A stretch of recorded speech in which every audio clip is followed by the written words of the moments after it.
Tertúlia.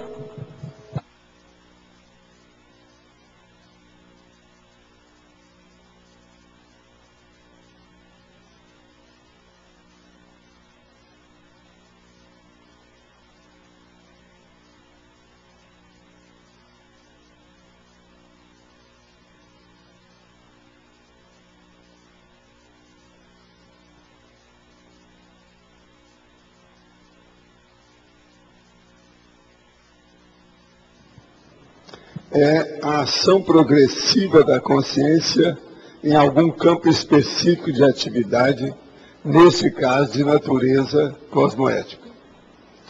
A intensificação progressiva da homeostase autopensênica, a gradação da retilinearidade aplicada à autopensenidade, a evolução da cognoscibilidade, o senso de autoevolução, a automotivação evolutiva, os desafios autogerados majorando as autossuperações cosmoéticas, as soluções adequadas e eficazes, a consciência política. Tem a taxologia dentro da divisão da argumentologia, onde são mostradas 73 categorias de crescentes evolutivos básicos, explicitados teaticamente pela conscienciologia. Então, nós temos aí 73 áreas, ou especialidade da conscienciologia, com algum tipo de crescente. Na remissologia, nós falamos do avanço mental somático, o crescendo helenismo conscienciologia, o crescendo linguística e imagética, a técnica do crescendo. O que é interessante é que no crescendo helenismo conscienciologia, nós hoje já estamos falando até dos 500 da cognos. Isso tem relação com o processo helênico da Grécia, de Atenas. A consciência lúcida, os crescentes evolutivos ressurgem em todas as áreas de trabalho interessencial, sempre ultrapassando as conquistas prioritárias concebidas até o momento. Você emprega adequadamente, de modo teático, os crescentes evolutivos? Qual crescendo evolutivo favorece mais você? Ok?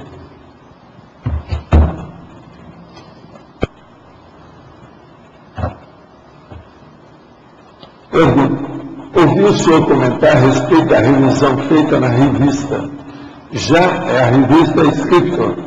Já que a revisão também passou por mim, gostaria de pedir minhas desculpas aos leitores e escritores.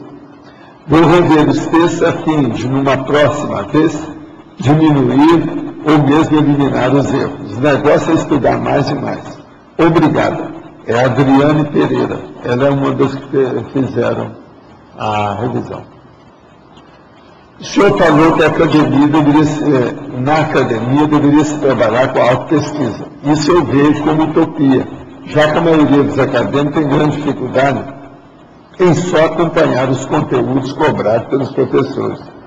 Que modo eles se disponibilizariam em autopesquisarem-se, sendo um método muito mais complexo? Olha, o problema todo, quando a pessoa quer, ela alcança.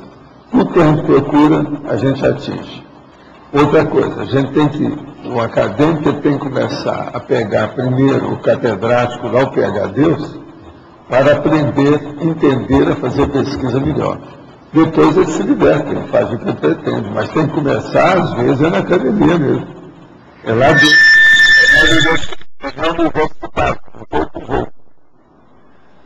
Outra pergunta. Quando muda o amparador da tenebra, a sinalética também muda?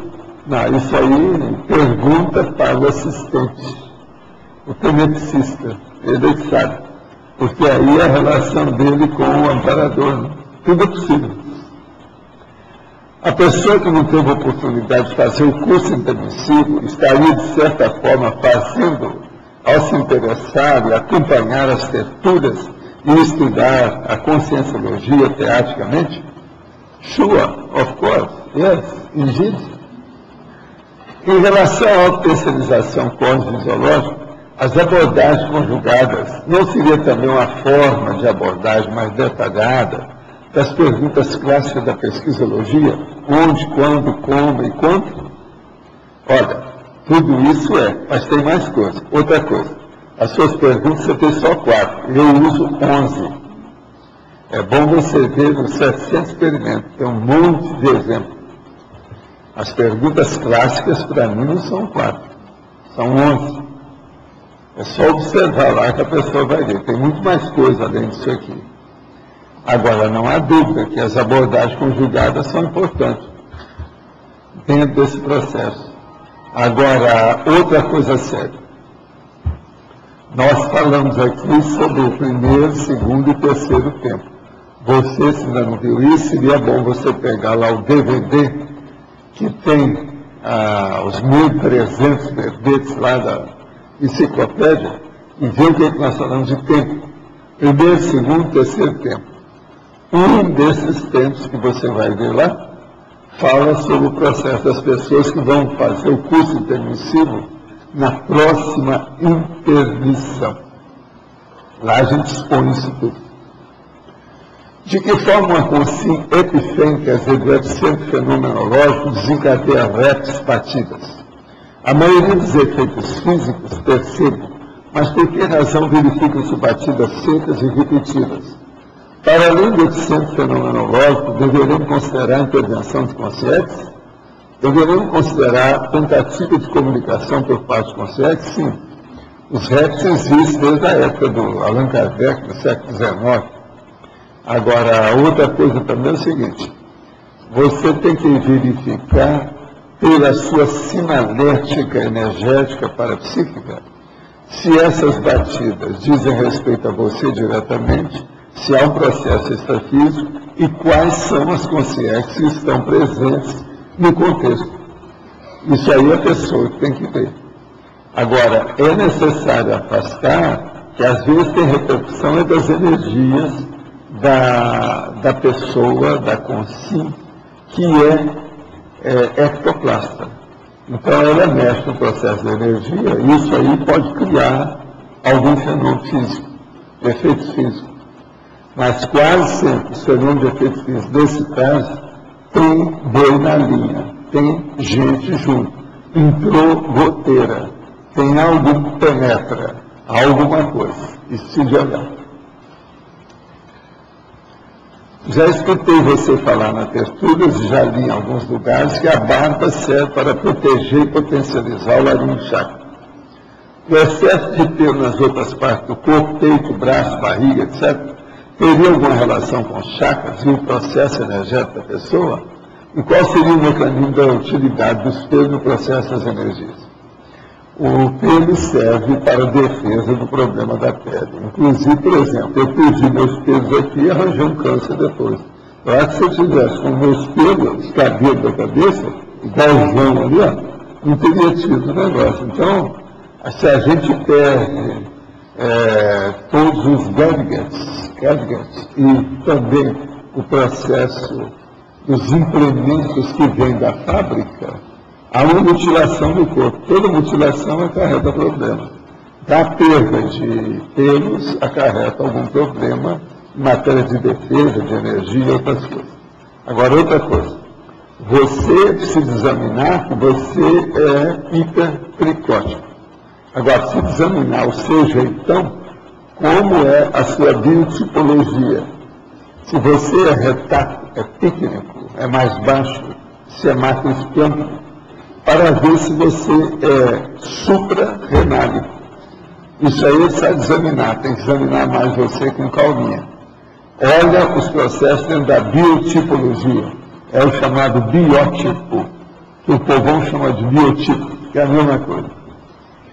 Na abertura de ontem, a professora Malu Balona comentou que está fazendo uma pesquisa sobre o médium Mirabel. Gostaria, se possível, de trocar ideias com ela. A amparadora menina me disse esse nome por telepatia, Mirabel. Acho que ela foi assistente desse médium. O professor falou que essa amparadora era do século XVIII, médium de efeito físico, mexia com metapsíquica, era da França ou Inglaterra. Se apresenta como jovem, mas tem 200 anos de maturidade. Poderia me dar dicas sobre a amparadora? Como posso melhorar minha telepatia com a amparadora? O problema é ajudar os outros. Procura fazer assistência que você vai encontrar com ela com mais facilidade. Agora, ela veio do século XVIII, mas o processo da metapsíquica na França e na Inglaterra foi no século XIX. Estou só lembrando os detalhes da coisa. Agora, eu queria dizer para vocês que hoje é o crescendo evolutivo. Falando do crescendo evolutivo, eu quero expor aqui uma coisa que de vez em quando o povo está perguntando, a gente nunca, às vezes é bom a gente explicar mais isso. Então, uma das coisas sérias no crescendo evolutivo é a técnica da personalidade consecutiva. A personalidade consecutiva a gente pode ver na vida nossa aqui. E pode ver também pela biografia das pessoas, ver o que é que aconteceu na biografia dela prévia e uma posterior. Então, eu queria só explicar dois aspectos, o meu posicionamento, os meus estudos sobre personalidade consecutiva, meus estudos sobre o processo do crescendo evolutivo dentro da série X. Então, a primeira coisa, muita gente aí acha, fizeram até livro, que Allan Kardec foi o Giordano Bruno. Não foi, a meu ver.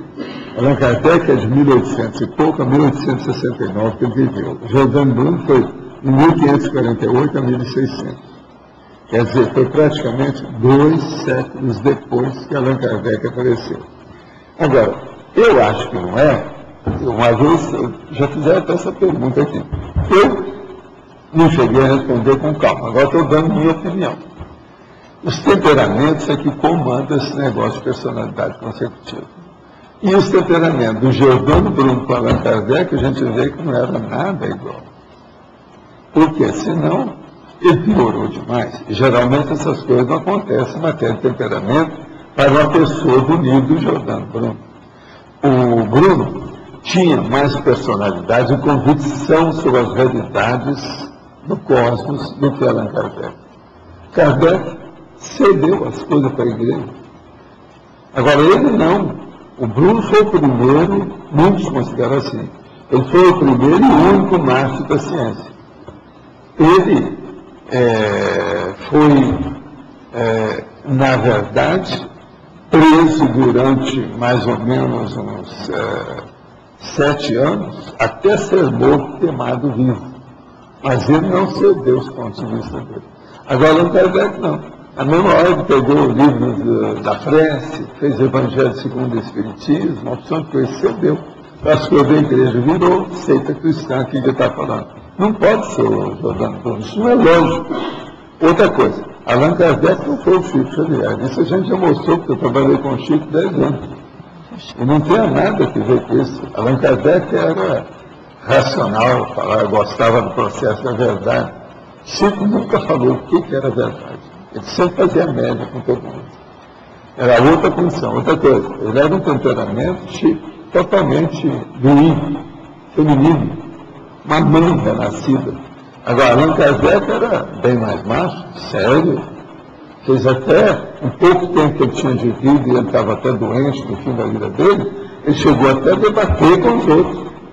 Chico nunca deu uma aula, nunca enfrentou nada disso assim. Então, veja. Outra coisa, Bruno era muito superior a Allan Kardec em matéria de mental soma. Me perdoe os espíritos, esse negócio que eu já tinha falado, uma vez lá naquelas reuniões que nós tínhamos, da União da Mocidade, entendendo? Tinha uma que era o ciclo de estudo. Eles me perguntaram sobre isso, eu não acho que ele tenha sido. Agora, toda suposição dentro do movimento espírita, está cheio de suposição de vidas anteriores da pessoa. Agora, outra coisa que eu quero dizer. Ele, Bruno, errou numa coisa óbvia. Porque ele não tinha noção muito certa dos processos parapsíquicos. Mas era uma cabeça. Agora, onde é que foi que ele errou? Ele errou redondamente na chamada volta tenax. Ou seja, E depois de muito tempo que está fora da Itália, ele foi no bico de um amigo dele que chamava Giovanni Mocenico, que era um veneziano. E ele era agente da Inquisição. E ele enrolou o Bruno para o Bruno voltar para a igreja pegar o homem. Quando ele chegou, eles pegaram. E ele sofreu tortura durante 7 anos até ser morto, queimado vivo. Isso é uma burrice. A gente não faz a volta, sabe? Apenas a volta à terra natal, esse negócio todo. Ele errou. Eles já estavam perseguindo. Ele foi no bico que achou que o povo já tinha esquecido, etc. Agora, a igreja atrasou tudo em matéria de mental soma, desde o século III até atualmente. Atualmente, esse Papa, por exemplo, ele é totalmente piradão. Além de ser tipo nazista, o cara conta camisinha até hoje, uma opção de coisa. Ele tem feito força agora ultimamente, até que parece que abriu mão de certa coisa. É muito pouco. Teriam que trabalhar mais, que já fizeram muito mal para os outros com essa a Igreja Católica. Isso aí é terrível. Eles paralisaram o processo da ciência desde a época de Giordano Bruno. Quer dizer, há 500 anos que a coisa está mais séria em matéria de ciência, e isso não aconteceu. Vocês vejam bem, Leonardo da Vinci. Leonardo da Vinci tinha medo danado desse negócio, escondeu tudo, que ele nunca fez um livro, e guardou milhares de anotações dos cadernos dele. Aquilo ficou preso dentro de um sótão durante anos e anos. As coisas também desse povo, tudo ficou assim. Por quê? Para fugir do processo da igreja. Então, veja, há um atraso nisso tudo. Tem muita coisa do próprio Leonardo da Vinci que poderia ter aparecido antes. Não apareceu por causa disso, porque só descobriram aqui mais tarde, etc. Muita coisa ficou guardada. Tem coisas dessas aí de ciência, desse povo, quando começou, que ficou guardado em sótão durante 2 séculos. Ainda bem que guardou no sótão, é um negócio mais para cima, escondido, né? Cheio de teia de aranha. Agora, isso é terrível. Agora, se o temperamento persiste, como o Giordano Bruno ia aceitar as tolices do Evangelho da Igreja após 2 séculos depois? É muito pouco ainda. Quer dizer, se ele fosse Allan Kardec, jamais ele ia fazer uma coisa dessa. Ele ia tirar a toalha e aceitar o negócio? Quer dizer, não pode ser. Vocês estão entendendo como é que é? Não tem temperamento. Então, uma coisa muito importante na série é a gente estudar o temperamento para descartar as hipóteses, as possibilidades desse caso. Agora, gente, eu quero dizer para vocês, nós temos aqui, eu já estou com a revista Trip, em 2 edições simultâneas, a de macho e de fêmea. Aqui. Então, realmente, o caso, do jeito que a gente viu lá, está até bem escrito, o rapaz é muito bom, agora já começa na capa, porque eles falam o seguinte: o repórter que saiu do corpo, está falando aqui, é uma das coisas dele. Agora, a revista toda é um pouco brincalhona. Agora, as mulheres peladas começam mais ou menos na página 138 e ela vai até a página 143. Depois tem mais coisas. Isso é antes da reportagem a nosso respeito aqui. Quer dizer, elas aparecem em primeiro lugar. Agora, tem mais aqui, assim, salteado em outros lugares. Mas essas 5, 6 páginas que tem mais gente. Que o nome é o seguinte: pelada ficava a sua vó. Vocês estão falando da vovozinha. Agora, falando da pelada, pouco antes. E tem as mulheres peladas todas aqui também na situação. Agora, o que se passa? Para os homens tem a cara desse machão bravo. E para as mulheres tem essa aqui. Tem essa dona e nora. Agora, quem quiser faz o contrário. Para o nosso chefe ali, parece que você vai querer isso aqui. Tá certo? Agora, veja, a revista é um pouco cômica Isso aí talvez para a gente mais jovem, etc. Mas é séria em matéria de dados. E outra coisa, o que o nosso amigo falou, sabe, ele falou muita coisa séria. Eu agora estou entendendo o que ele falou, porque a reportagem começa, te pego lá fora, esse é o que eu entendo. É o título, te pego lá fora. Agora o Bruno Torturra Nogueira, ele é sério dentro do processo. Aqui eu não estou vendo nada. Ele falou tudo a favor do Ceará, das coisas todas. Eu agora estou começando a entender porque antes, na hora de ir embora, ele falou assim, eu vou voltar aqui, doutor. Eu venho aqui para trabalhar, para estudar isso aqui. Ele falou para mim, pode ser que ele se interessou mesmo pelas coisas que ele viu. De modo que vocês quiserem ver as revistas, cuidado. Elas estão aqui. Olha bem a página que vocês vão abrir. Tá certo? Ó, vê se distribui. Mulher e homem, tem que ver. Tem que ver isso aí. Agora, me conta, eles já fazem essas edições, já observando os gêneros, não é isso? Agora, eu acho que aquele então de homem ali, ele deve estar atendendo mais gente. Você viu a cara do cara? Professor Valdo, Deve ser. uma pergunta. Página 88. O que você quer? Pacifismologia, 51. 51? Pacifismologia. Pacifismologia, crescendo, paz íntima, paz geral. Eu pergunto ao senhor, isso a consciência atinge com a genialidade autopensênica? É. E ela está equilibrada consigo mesma. Então ela tem uma paz íntima. Ela diminui os conflitos. Agora, se ela diminui os conflitos íntimos, ela acaba diminuindo os conflitos externos. Com isso, ela melhora o homem pensando. Então, a paz íntima caminha para a paz geral. Ela trabalha nesse sentido, pouco a pouco.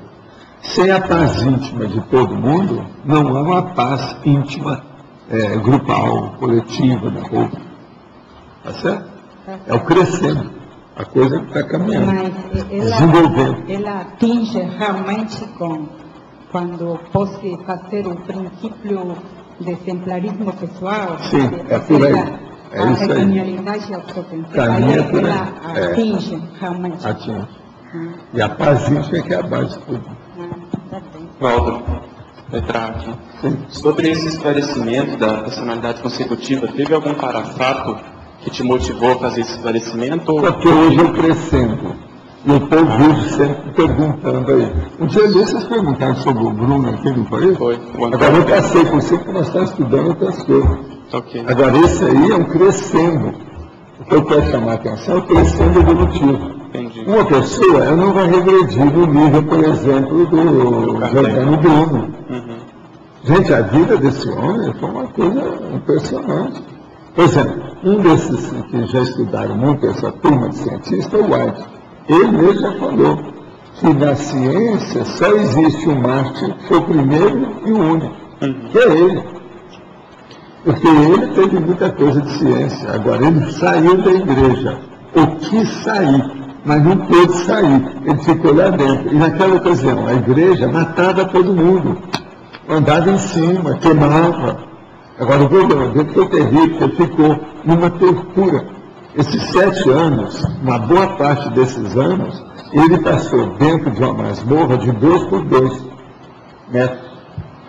É uma loucura o que fizeram com esse homem. Agora, ele, intestado do jeito que ele era durão. Não era de brincar, não. Agora, segurou a barra até o fim. O próprio Galileu, que viveu depois dele, esse povo todo andou usando coisa dele. Agora, o Bruno, ele foi mais descoberto do século XX. Tem um monte de gente da ciência que tirou ideia dos guardados dele que vieram a puro. Muita coisa foi descoberta agora recente, do século XX. Tem vários desses da ciência que falaram sobre ele depois. Agora, o mal dele é que naquela ocasião a Igreja Católica dominava todo mundo em matéria de intelectualidade. E ele teve que desenvolver lá dentro. Então isso aí criou problema. Agora, coitado, ele caiu fora da Itália, foi embora. Mas chega lá, esse cara que era agente da Inquisição foi lá para acabar com ele. Então se teve um amigo dele, estão entendendo? E levou para Venécia. E em Venécia foi o primeiro que fizeram a chaca em cima dele lá. E depois levaram ele para Roma. E aí acabaram com ele. Agora, é uma pena o que fizeram com esse homem. Mas ele não negou nada nos processos dele. Agora, o que é duro é você pensar que a igreja fica combatendo essas coisas da ciência convencional que diz respeito à eletronáutica. É um negócio assim tão natural, uma coisa tão óbvia, tão palpável, tão concreta. Isso é horrível se pensar nisso. Agora, se você começar a ler, eu não aconselho, nem recomendo, as pessoas lerem muitas biografias dessas pessoas que foram condenadas pela igreja. Que vai dar uma ojeriza natural de vocês com tudo quanto é religião. Você está entendendo? É preciso ter muito cuidado com isso, porque é de morte, literalmente, porque matavam mesmo. Pouca pensando que a igreja matou só por causa da Inquisição, só por causa dos processos da cimitarra lá. O negócio não, a cimitarra contra os muçulmanos, não, o negócio é muito pior. Entende? A coisa é muito mais séria. Agora, como é que ele está hoje? Você tem noção? Ele já evoluiu? Em que patamar evolutivo ele estaria? Ele, para mim, já evoluiu nessas coisas todas, porque ele foi um mártir, né, dentro dessa história. E outra coisa, dentro do processo mental somático, essa turma é muito, vamos dizer, assistida. Eles acodem essas consciências. Então, Allan Kardec não era isso. Allan Kardec era mais fraquinho dentro da história. Muito mais. Vale notar que eu estive na Itália agora há pouco, né? E esse ano, 2009, marca 400 anos que o Galileu Galilei, através do telescópio, mostrou para quem quisesse ver que a Terra realmente gira em torno do Sol, né? Não ao contrário, como se pensava antigamente, e que a igreja queria esconder tudo isso por todo... Mas agora, coitado, a igreja também afetou muito esse homem. Você olha bem que o Galileu, na hora que ele saiu lá, ele falou baixinho, né? No entanto, a Terra, o negócio se move, do jeito que está aí. É tudo se move. Agora, o que se passa? Depois disso, ele foi lá para Jóia. Jóia era o local que ele foi para viver. Mas ele viveu só mais 9 anos e morreu. Ele, depois disso, teve uma opção de coisa com ele, negativo. Professor, voltando ao Giordano Bruno, essa questão dele permanecer, porque ele volta, né? Voltou a Penade. E aí, já que ele tinha essa coisa da mental somática, isso não seria um pouco de arrogância do saber? Não? O problema dele, coitado, que eu acho que é o processo da emoção, porque ele está dentro da igreja. Né? A arrogância do saber é emoção. É emoção, mas agora veja, mas não foi isso. Ele foi pela amizade que ele conquistou, que esse veneziano conquistou com ele. Está entendendo? Esse moço cênico. Agora, esse cara era uma peça. Agora, ele levou como agente da Inquisição para a igreja meter as garras em cima dele. E outra coisa, ele levou de cara para Venécia, porque ele era veneziano. Agora a igreja pegou de Veneza e levou para Roma, já preso, a história toda, acabou com ele. Tem outra questão. Professor, aqui o senhor fez em numerologia, que o senhor coloca crescendos. Isso.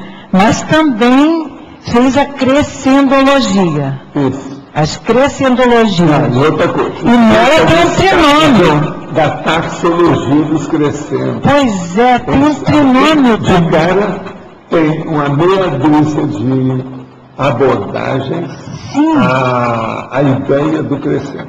E nesse último crescendo tem um trinômio. Então está dizendo que primeiro é intra, depois é inter e o último é extra. Por quê? O senhor fez as duas abordagens. Chamar a atenção da coisa para a pessoa ver a complexidade da forma em relação ao conteúdo da questão do desenvolvimento, da evolução, do progresso, que é o crescendo. problema todo é o aumento disso. Agora, observa, eu tenho muito mais crescendo do que esses 73. Uma hora eu vou falar com a Rosa, e para vocês aí que são especialistas, para arranjar mais 27 para dar 100. Agora, hoje é só procurar meu material que tem. É que eu não procurei, que isso aqui já estava mais ou menos encaminhado já há algum tempo. Eu passei para aqui do jeito que estava. Eles estão, quando o número é muito quebrado assim, eu estou em andamento. A coisa ainda está sendo produzida. Agora eu preciso de mais 27 aqui, mais um terço. Tá certo? 27%. Os enciclopedistas, as enciclopedistas... Mais 23 percentuais dentro das 300 que não tem aqui, para ver o crescente que eu já falei.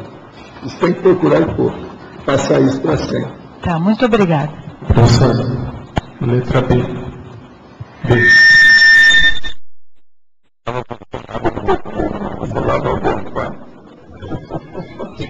Pegando esses exemplos, né, por exemplo, esse caso do Giordano Bruno, a pessoa que defendendo essas ideias, ela é torturada e acaba morrendo, é queimada na fogueira. Como é que é a repercussão disso? Eu não fui queimado na fogueira. Eu fui queimado vivo. É diferente. É muito pior. A situação desse cara é terrível. A gente viu agora há pouco na sessão pipoca o John Hus também, que passou por isso, também foi queimado vivo. Allan Kardec era esse cara. Eles pegavam todas essas personalidades melhor para dizer que era Allan Kardec. Agora, no fim, quiser dizer que o Chico Xavier era Allan Kardec. Só burrice esse termo. Não tem nada que ver. Um antípoda do outro, não tem nada que ver. Allan Kardec era um cara lógico, ele era racional, ele era ponderado, fazia força. A minha dúvida é assim, como é que esse processo, essa dessoma mais séria, assim, a pessoa defendendo seus princípios, como é que isso afeta a consciência? Como é que ela fica depois disso, assim, de forma geral? Tem uns que ficam danados da vida e dão conta nisso tudo, né? E eles vêm para combater quem combater a eles, vida seja dor. Agora, tem outros que vêm para esclarecer mais aquilo que ele defendeu. Então ele se estende mais com isso. Esses são aqueles que costumam acertar mais. Esse aqui é o caminho. E acontece da pessoa nas vidas seguintes, ela se retrair mais? Ela a tendência é o temperamento seguir. Se ela foi definida, decidida, bem, vamos dizer, estabelecida em matéria de posicionamento, a tendência dela é seguir, porque as pessoas não mudam. Elas seguem o que elas são. Entendeu? Isso não tem jeito. Tem que pensar nisso aí. Então, se o temperamento é a coisa mais séria, e é o espírito da coisa, é aquele que define o problema da consciência, nós temos que partir do temperamento para estudar qualquer pessoa em relação a outra. É o primeiro ponto que a gente tem que ver. Não é? Não é lógico? Professor, na página 86, Enciclologia, na primeira linha, os diferentes ritmos evolutivos impostos ao ciclo multi-existencial pessoal. Como é que funciona isso? Isso é o seguinte, com o passar dos tempos, você vai ficando mais lúcido e você vai ver qual é o seu ciclo multi-existencial. Esse ciclo, então, ele já não diz respeito mais à sua vontade, às suas determinações, ao seu livre-arbítrio. Você já deixa que isso seja feito a partir dos evoluciólogos. Então entra aí o ciclo multi-existencial pessoal da atividade. Então é a sua atividade que vai determinar para onde você vai. Então é isso que a gente tem que ver. Por exemplo, um dia desse perguntar até o negócio da China. Eu penso que dentro do ciclo da atividade, já há algum tempo que eu já ouvi isso, a minha próxima vida seria na China. Para seguir o negócio. Mas veja, isso tudo não depende de mim. Isso tudo é uma hipótese. Você está entendendo? Tentativa, ou de esclarecimento da coisa, mas não quer dizer que vai ser. É preciso ver na hora que há uma pressão, uma série, múltiplas circunstâncias que atuam naquilo para modificar os fatos e que orientam a evolução, a pesquisa, a experiência, a assistencialidade, a PROEX da pessoa. Você entendeu? Então aí, nesse caso do ciclo aqui, os diferentes ritmos evolutivos impostos ao ciclo multiexistencial pessoal. O ideal é da atividade que eu vivo falando. Eu falo sobre esse ciclo multiexistencial há muito tempo. Desde que nós começamos com meus cursos avançados, toda vez eu falava nisso. Para que as pessoas comecem a pensar nisso. Pensando, arranjando esse gráfico PSN, aquilo já vai predispor a pessoa para entrar no ciclo da atividade. Porque esse ciclo da atividade, ele praticamente, ele liquida com o egocentrismo. A pessoa fica dentro da interassistencialidade. Por quê? Ela fica esperando o trabalho a ser feito dentro do macromecanismo existencial. Acabou o engano da pessoa. Ela abriu mão. Entende? Então, em matéria de assistência, saiu mais. É o que a gente precisa. Agora, no mesmo parágrafo, na última linha, aí o ciclo evolutivo da consciência livre. O ciclo evolutivo da consciência livre. O processo todo é o seguinte: a gente não sabe como é que é, né? Isso aí está aqui para a gente estudar, da hipótese. Tem um ciclo. O que acontece depois? Qual é o novo ciclo evolutivo depois da consciência livre? O que acontece? Que essas coisas, todo dia, vão continuar. Então, o que é? Eu estou querendo estudar evoluciólogo, para mim já é grande coisa. Agora, a gente já fala nisso aqui. Vocês que enxergam mais longe, eu não, eu sou míope. Aqui, ó, uso óculos, eu não enxergo tão longe. Vocês não enxergam. Está cheio de gente aqui sem óculos, esse deve estar enxergando mais que eu. Então é esse que a gente tem que ver. Tá certo? Professor, eu gostaria de saber um pouco mais a respeito do crescendo evolutivo na TENEPS até alcançarmos a OFIEX. O que eu vejo aí é o seguinte: a pessoa vai melhorando a assistência em matéria de qualificação a partir no correr dos anos. Depois, mais ou menos de 2 décadas, ela já tem tudo que você pensar em matéria de assistência extrafísica, já ocorreu com ela. Ela já está, então, vamos dizer, gabaritada para aspectos maiores, para passar para o lado de lá. Não precisa ficar só do lado de cá. Então, isso aí, se de ver o que acontece com a pessoa, que eu acho que as experiências variam de pessoa para pessoa. Durante muito tempo, eu acho, por exemplo, a primeira década, os primeiros 10 anos, se a pessoa é muito artista, ela vai ter que trabalhar muito na questão com gente de arte e processo de emocionalismo. Se ela é um processo mais sério, que já havia muito tempo, mas errava mesmo com a intelectualidade, ela vai trabalhar com muita gente de pesquisa mais séria e, às vezes, mega assediador violento. Entendeu? Isso logo de início, nos primeiros 10 anos. Agora, depois, aquilo vai refinando, né? A coisa vai apurando. Se vê o que acontece com a pessoa. Agora, aí é ela ver as anotações que ela deve fazer. Eu acho que todo tenepsista deve ter um diário de trabalho da pessoa. Isso aí só ajuda a pessoa. Isso é muito sério. Pode melhorar muito. Vale a pena. Obrigada. É você, Marco?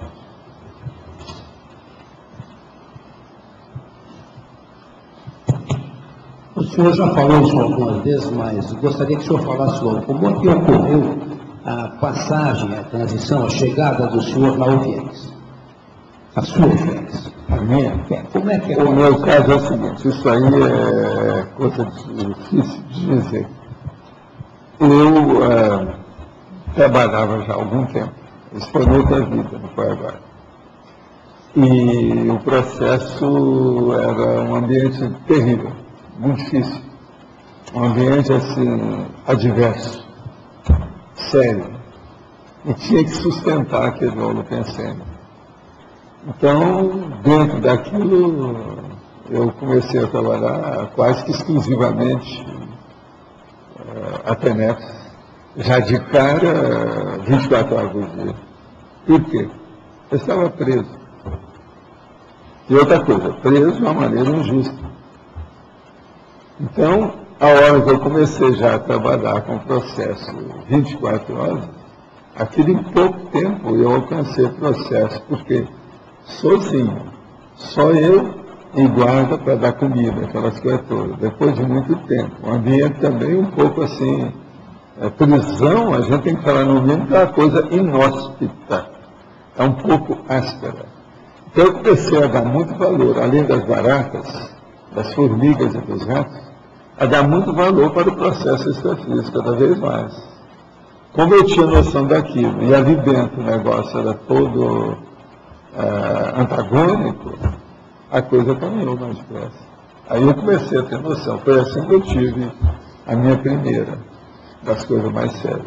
Agora, acho que ainda tudo isso mesmo de hoje comigo, ainda sou muito ainda jejum, sou rudimentar, há muita condição tosca dentro do que eu faço. Eu vejo também o seguinte, se eu me dedicasse a uma vida mais tranquila, num lugar isolado, sem ter vida pública, é uma coisa. Lá eu não tinha vida pública. O meu público era um guarda que trazia comida e às vezes eu ajudava a levar as coisas, mais nada. Agora, depois de alguns anos, você preso desse jeito, isso me ajudou demais. Então, veja, eu dei a volta por cima de uma maneira ideal, no caso. Uma outra coisa, eu nunca pensei mal de quem me colocou lá dentro, nem fiz nada, pelo contrário, eu fui agradecer.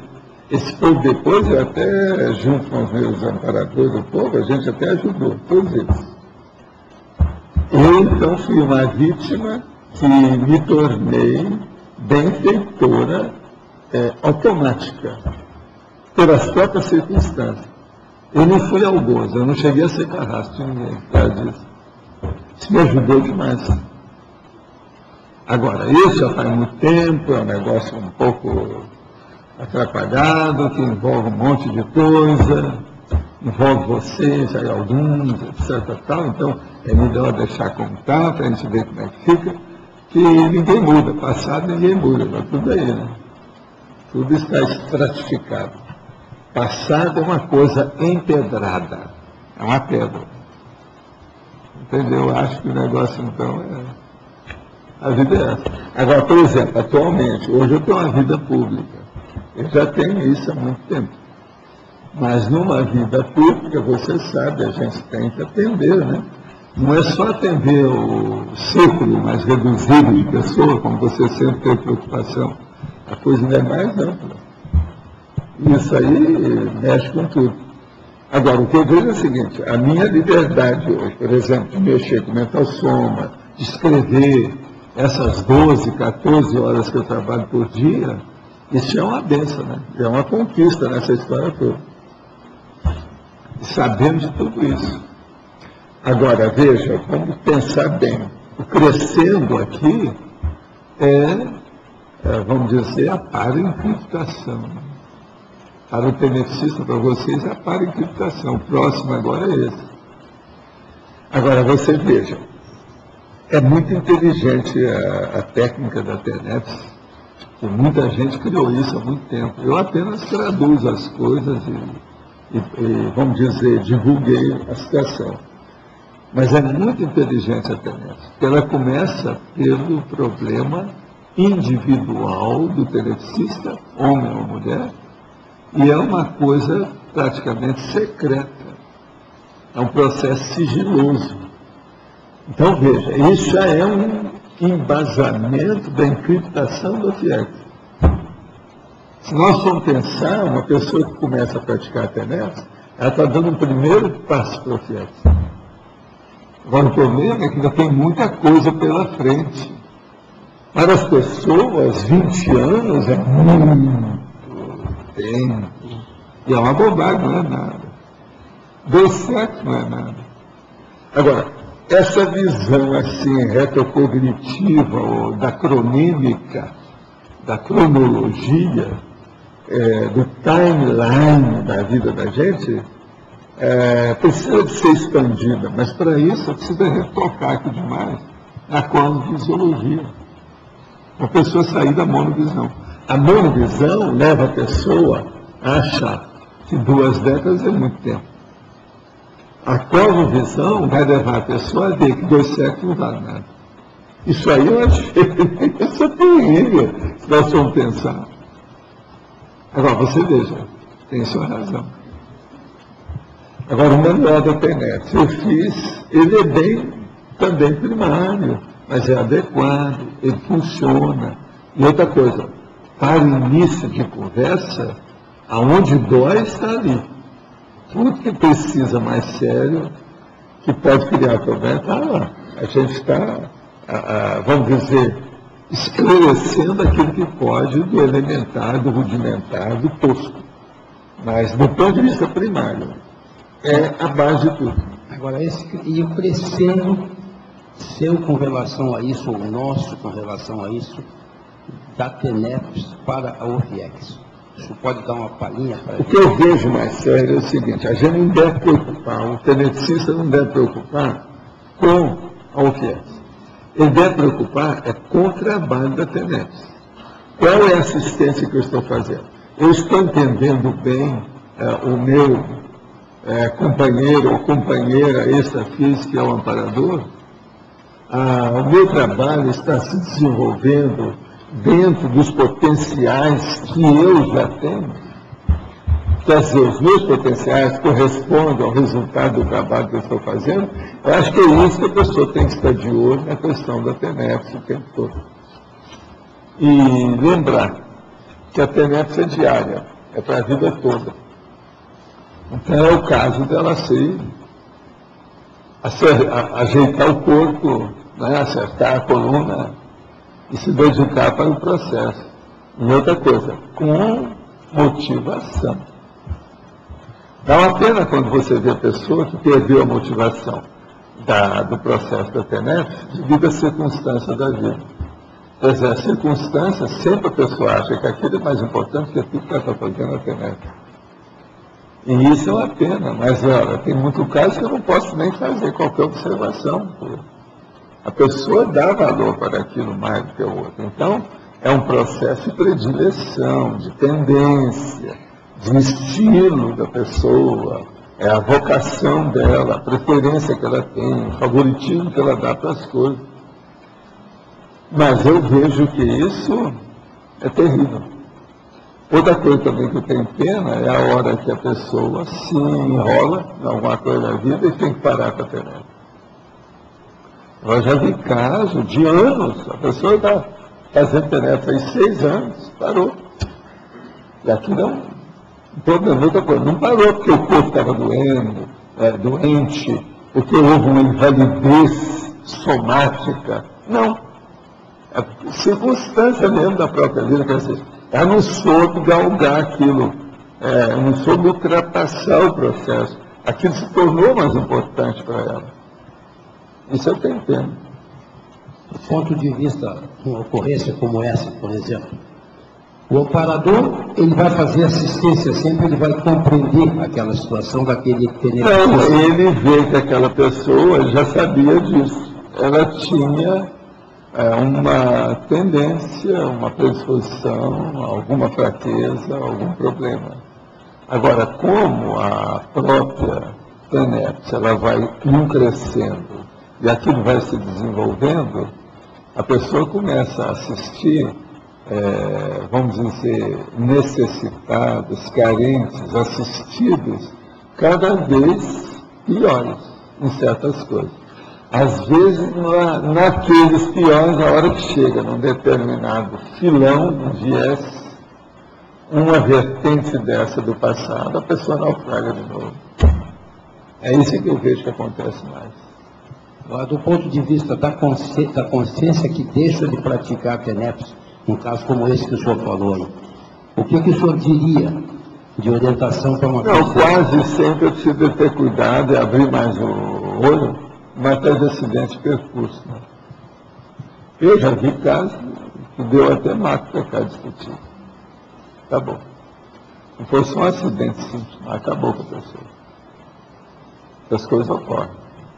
Agora, são muitos fatores, isso aí é difícil da gente entender. Eu tenho que falar assim, generalizado, do jeito que eu faço, porque não tem outro jeito. Agora, levar isso a sério é importante. O que eu acho muito bom, Amaro, que é uma coisa séria, é que toda vez que eu faço esse curso tem muita gente. Isso aí mostra que tem gente que está levando a sério o processo da penexologia. Esse ano eu não sei como é que está, quantos alunos já tem, como é que é a situação. Até agora, né? É quinta-feira, não é isso? Daqui 3 dias. É? Pois é. Sempre tem. Agora veja, quantos cursos desses eu já dei até agora, até hoje, já tem 100. Agora, eu sempre dei alguma novidade nisso aí. Essa vez nós vamos trazer também alguma novidade nesse sentido. Mas, por exemplo, eu ainda não vou tocar ainda na questão de paraencriptação, não. Esse VD da paraencriptação, possivelmente nós vamos trazer aqui em percura normal, natural, vamos debater e deixar o povo pensar e ver como é que é.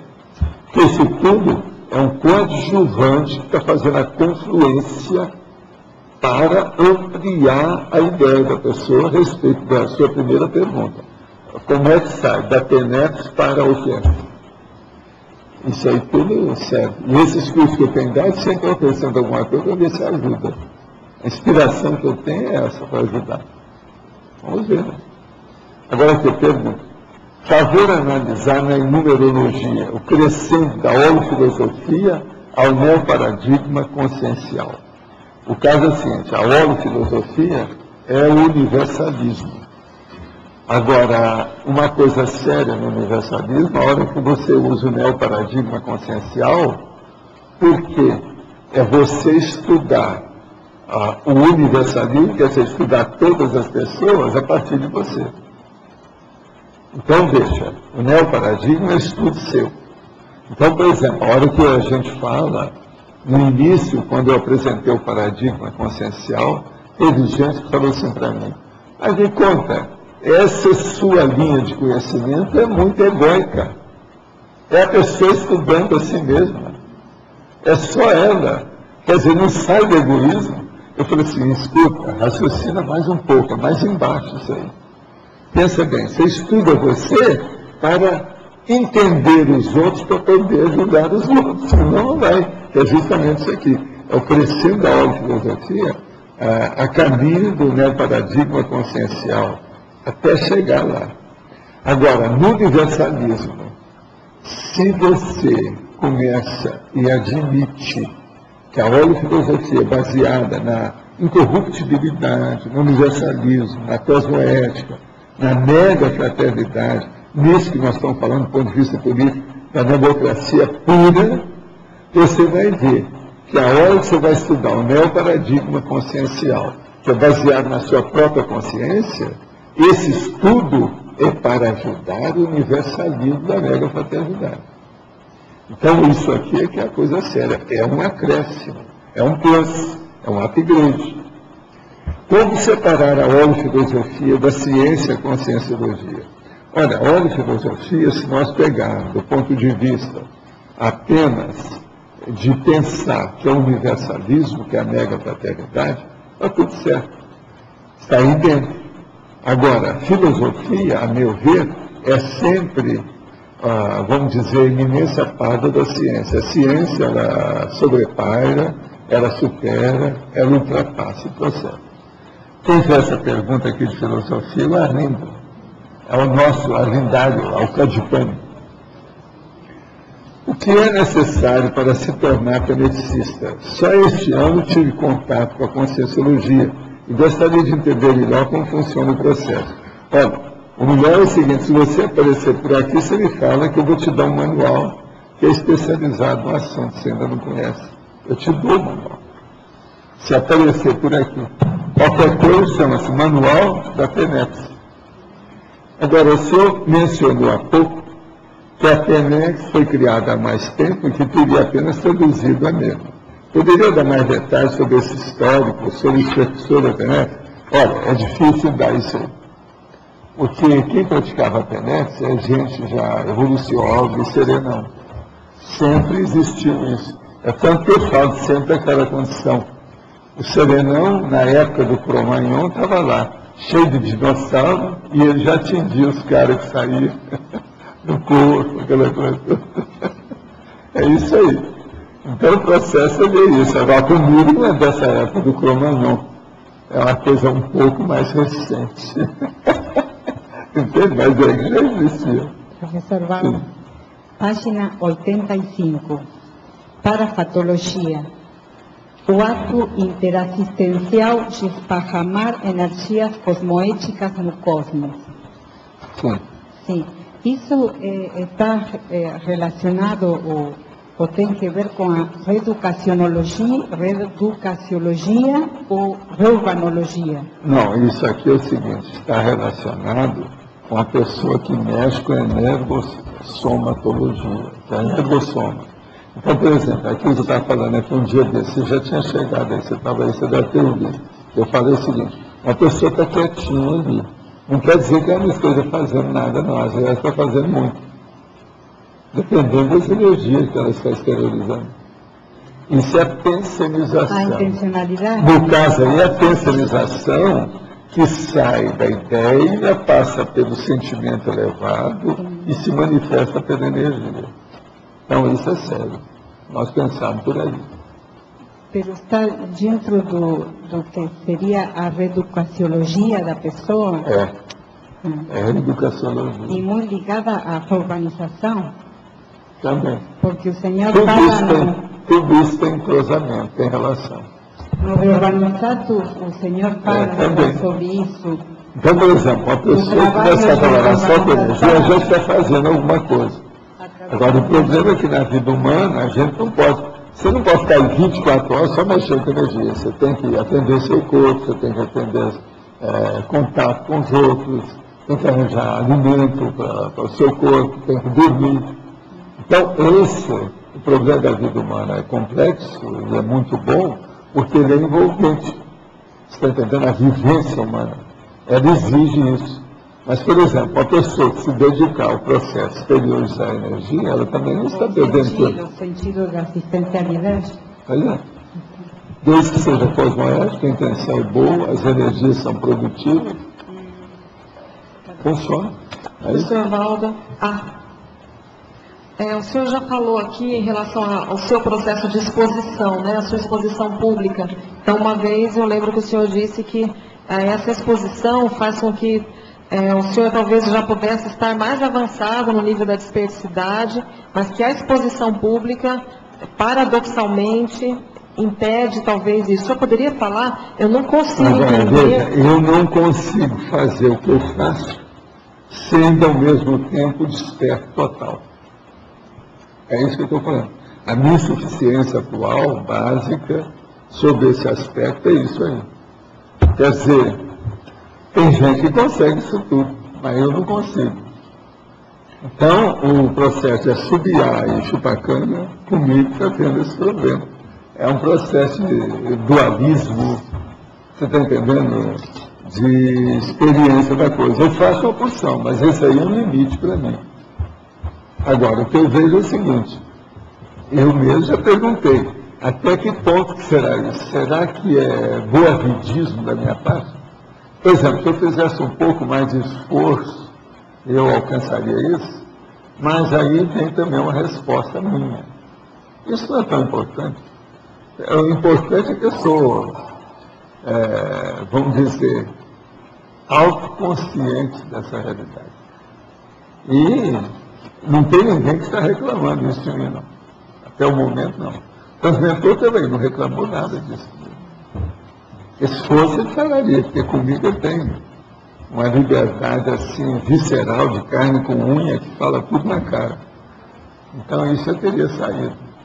Agora, o que eu vejo é o seguinte, o fato é o fato, isso ocorre. Pois é, e esse fato, para mim, parece assim, totalmente incoerente, né? Porque como é que a pessoa está se doando mais e, ao mesmo tempo, ela está Mas agora veja, não é assim tão incoerente, não. Se você for pensar, o que é, vamos só pensar o que eu quero chamar com o total, esse completo, o inteiriço, o monobloco da situação da desassediabilidade. É a gente atender os outros sem ofender o seu corpo. Se houve uma escoriação em você, aquilo já não é total. Então, esse meu princípio, ele é muito draconiano, é muito sério. Então, se eu faço assistência, conseguir obter resultado, eu não quero saber se houve, você está entendendo, escoriações no meu corpo, e às vezes tem, cada vez que é difícil. Agora veja, na minha vida isso ocorreu assim uma dúzia de vezes. Sabe? Sempre tem. Agora, eu fico só pensando, e nas coisas maiores, por exemplo, que ocorreram comigo. Até que ponto, por exemplo, aquele acidente que eu entrei em coma, pode ter sido alguma coisa nesse sentido. Outra coisa, a hora também que eu trinquei uma parte de um tacho meu, do lado esquerdo do pé, saindo do carro. E tinha um monte de lixo que eu não tinha visto a história toda. Eu pisei de mau jeito, eu trinquei, sabe, o tacho. E dói para o chuchu do mindinho, do mínimo do pé esquerdo. Isso também. Eu penso que ali foi um processo desse, que eu estava fazendo assistência. Tinha uma pessoa comigo no carro, que eu estava levando para casa. E o negócio estava tudo escuro. Estava um blackout danado no local, as coisas todas. Não tinha outro jeito, tinha que ser ali. Agora, então, veja, esse meu acidente, esse caso aí do meu pé esquerdo, que eu tive com esse negócio, eu tive que engessar a perna. Mas não parei com nada do meu serviço, não. Eu mesmo com a perna assim, eu estava até podendo dirigir, tudo, sem problema. Mas agora, o caso é o seguinte, são coisas que eu não sei o limite, até onde é que tem. Agora, por exemplo, tirar sangue de algum modo, isso já aconteceu demais. E outra coisa que a gente percebe é o seguinte, nessas escoriações, o que acontece mais é processo de joelho. É processo de junta, mais é de joelho. Porque você empurrar de vídeos efeitos físicos. Agora, outra coisa. Todos esses casos que aconteceram, a pessoa melhorou. Agora, tem uma coisa mais séria ainda que eu posso te lembrar. Você sabe, eu já contei aqui, que no Centro da Consciência Contínua, uma vez, havia um senhor que estava no hospital e estava desenganado. Eu estava esperando lá para dar o atestado de óbito para ele. Mas, fora do corpo, eu vi que a situação foi um paradoxo. Se a gente fizesse uma transfusão mais séria no homem, mais ectoplasmia, queria sobreviver. E aquilo, havia um interesse naquela história, porque a vida dele mais um pouco ia regularizar uma série de pessoas que a família era muito grande. Então, o que eu falei com ele? Vem cá, vamos dar um jeito. Deixa eu dar esse negócio. Então, o que acontece? Nós tínhamos uma reunião de quarta-feira e havia pessoas que eu deixava perto de mim para ser doador de energia. E eu então entrei naquilo, saí do corpo lá durante o dia, fui lá no hospital, onde é que estava o homem, e foi feito o negócio. Eu vim de lá exultante, eu falei assim, não, ele vai levantar da cama. Foi a maior surpresa, depois eu fui ver com os colegas de medicina, todo o cara levantou e tal. Uma surpresa, ninguém esperava aquilo. Agora, o que se passa? Eu só fui ver daí 3 dias. Porque a reunião foi no sábado. Eu fui para a cama e só levantei na terça-feira de manhã. Mesmo assim, antes de ir para lá, eles ainda pediram para fazer uma transfusão do processo de energia para recuperar alguma coisa do meu corpo. Uma das pessoas que me ajudou foi a Nélia, que está aí. Agora, então, você veja, até que ponto que aquilo ali também não é o problema do total que eu não alcancei. Quer dizer, então, será que a desassediabilidade permanente, total, envolve até essas recuperações trabalho, por exemplo, de resgate extrafísico, ou problema desses que envolve mega assediador, eu penso que sim.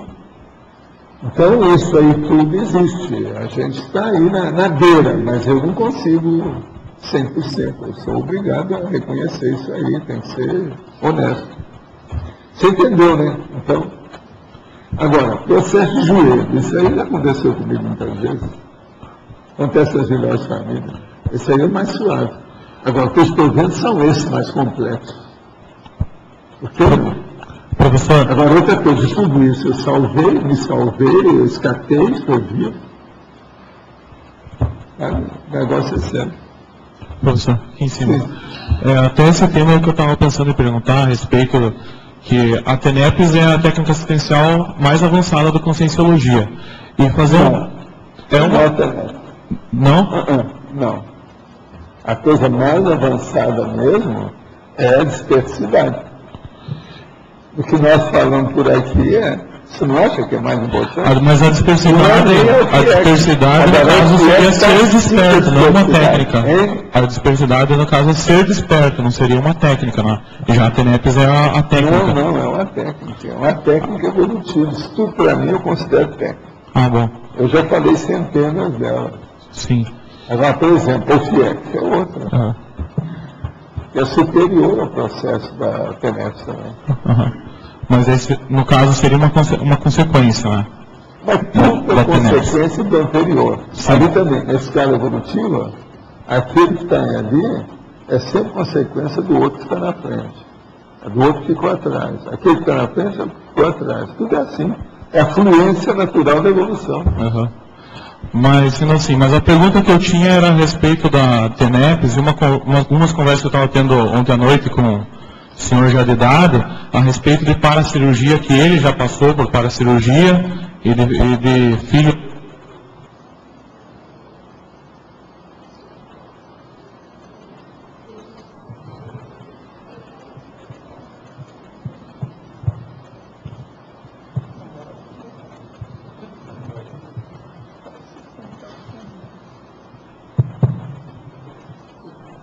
E de filho dele que já teve salva-vida dele, etc.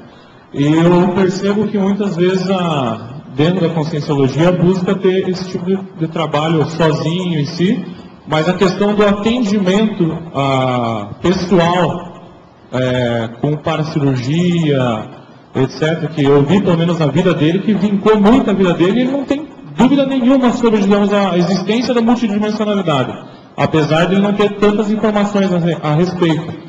Eu gostaria de saber que pelo menos as pessoas que eu vi que eu não conheci pelo menos até agora ninguém que tinha vontade de ter algo desse gênero, assim, de fazer na casa dele, para as pessoas virem, depois de ter já desenvolvido o parapsiquismo, para aconselhamento, para cirurgia, além da TENEPS pessoal que foi retirado. Por que não existe esse tipo de trabalho? Qual é a problemática em si desse tipo de trabalho? Não, o tipo de trabalho é o seguinte: a TENEPS liquida com a religião. Se você for pensar nisso, pensa nisso uma semana, você vai entender. A religião acaba na hora que começa a TENEPS. Ela é a religião. Tudo quanto é prática religiosa que você pensar, desaparece perante a TENEPS. E é muito mais sério do que qualquer pessoa que seja um profissional da Igreja Católica ou médium espírita, de centro espírita. É muito mais sério. Por quê? Aquilo é só ele com os espíritos encarnados, quer dizer, as consciências. Acabou tudo. E outra coisa, não tem mais adoração de besteirada nenhuma.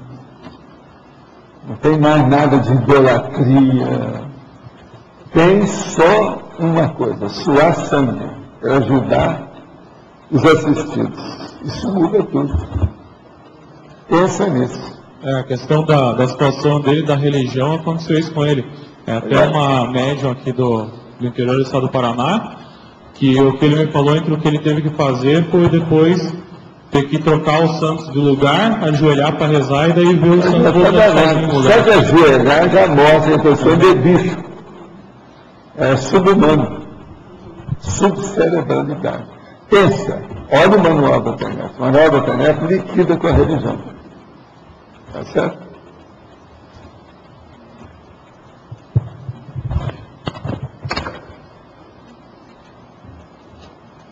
Gente, nós temos aqui quinto fórum da TENEPS, de 21 a 23 de dezembro.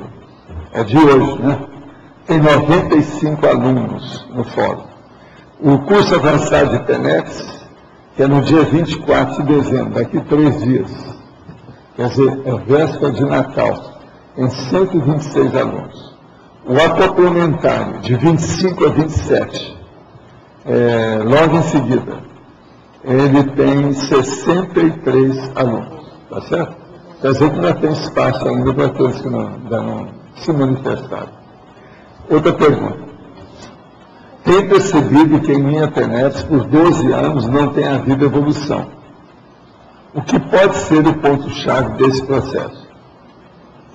No seu caso, é problema de sono. Doença. É mais do que natural. Pensa nisso. É uma pessoa aí que eu conheço. Na intenção de ajudar a família da namorada do meu filho, após o EV, comecei a exteriorizar energias para eles. Nessa tentativa de assistir, senti bloqueio e tive a informação que uma consinha ou concierge não queria que ninguém interferisse no local. Junto a isso, veio a ideia, a imagem de uma águia. Não consegui ir adiante. O pai da moça é descendente de alemães judeus. É um homem muito controlador e agressivo. A esposa e filhos sofrem com a situação. Fiz pesquisas na internet e verifiquei que a bandeira do alto comando da Força Aérea Alemã tem uma águia segurando uma suástica. O que o professor aconselha para esse caso? Qual é a melhor maneira de ajudá-los? Olha, através do seu exemplo e põe energia em cima do processo. Você vê que tem coisa aí, às vezes, com esse processo, às vezes, germânico. Então, vai devagar com o andor. E às vezes a coisa tem muito rolo, né? Ainda tem que desenrolar. Né? Professor. Então vamos lá. Essa pessoa que perguntou sobre o caso da TENEPS, ela sabe que ela tem uma doença que nessa vida a culpa não é dela, aquilo ocorre. Então tem que dar um desconto nessa história, o problema aí é esse. Ela sabe o que é. Eu achei muito interessante a taxologia, os 73 itens, e tem alguns que, aqui na página 87, né, sobre a taxologia, tem alguns que se enquadrariam também na questão da ciclologia, além do crescendo, né? É um crescendo e é um ciclo. Né? E eu queria fazer uma pergunta sobre alguns deles. Queria iniciar pelo número 50, que está na página 88, que é a Pacienciologia, crescendo, paciência, emoção, paciência, raciocínio. Isso. Minha pergunta seria o seguinte, a paciência ela entra tanto no caso de suportar, como a própria acalmia. Então, o primeiro, a paciência e emoção, seria mais no sentido de suportar alguma coisa. E no segundo, seria no sentido de raciocínio é você desenvolver a sua paciência. Na primeira, você segurar, vamos dizer, a sua ansiedade, seus processos emocionais. Agora, na segunda, é a paciência e raciocínio. Já é a racionalização, o discernimento seu a respeito da paciência. Uhum. Essa segunda parte é que é o mais importante, por isso que é um crescendo. E outra coisa, que é aqui, ó, como crescendo, esse é um dos maiores que a pessoa pode ter, que é a base teática da vida. Você não faz nada do ponto de vista prático se não tiver paciência. Nada se desenvolve sem paciência, a rigor, no duro. Por exemplo, ela fala assim, não, mas João, a pessoa pode começar a saltar a vara com a vara, etc., na Olimpíada, sem mostrar que tem paciência, que ela está sempre agitada. Não é bem assim. Até lá você tem paciência. Tem que comer direito, na hora certa, tem que dormir, tem que cuidar do corpo. Então o processo de paciência é muito mais sério que a gente pensa. Aqui, ó, é um dos pontos altos essa paciência. Um dos aspectos que nos ajuda no desenvolvimento dessa paciência é o que a gente faz aqui, o próprio estudo, o autoestudo e caminhar devagar de cada E um. também me aguentar aqui diariamente não é fácil. Tem que ter paciência. Tem que ter paciência. É uma coisa mais do que natural. Não é isso? Professor, aqui uma outra questão seria o número 54, é o último dessa mesma folha. É o crescendo perda de retroideias e ganho de neoideias. Isso. Eu queria... É o que a gente tem feito aqui. Eu tenho buscado fazer esse negocinho com vocês. Seria a perda da fazer vocês perder as retroideias e ganhar neoideias. Não sei se tem obtido sucesso. Com alguns eu já achei que eu já obtive algum sucesso. Com outros eu ainda estou em dúvida.